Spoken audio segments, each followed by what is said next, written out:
રાજામણીને મોકલવામાં આવ્યા. સભાની માલિપાલી એવો આદેશ થયો. ધરતી ઉપર ધર્મ ઘટે છે, અધર્મ વધે છે.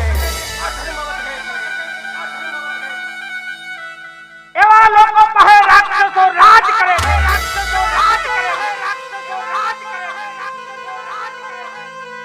પાપીઓને મારવા, ધર્મ યુગાડવા. એક ગોકુળગીરના રાજા અજમલને વાંચ્યા રાખવામાં આવ્યા. દેવરાજ ઇન્દ્ર, તમારા કોઈ રાજપાટ માટે નથી આવ્યો. એ તો એક ભોળુડો માણસ છે.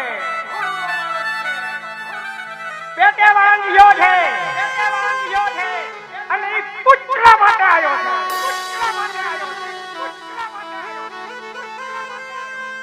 હો દેવો,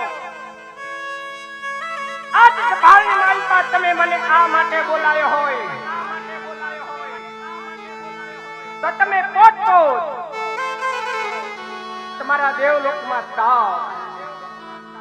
હું પણ એને સપના આપી દ્વારકાની માલિકા મોકલીશ. કારણ શંકર કોઈનો પુત્ર થયો નથી ને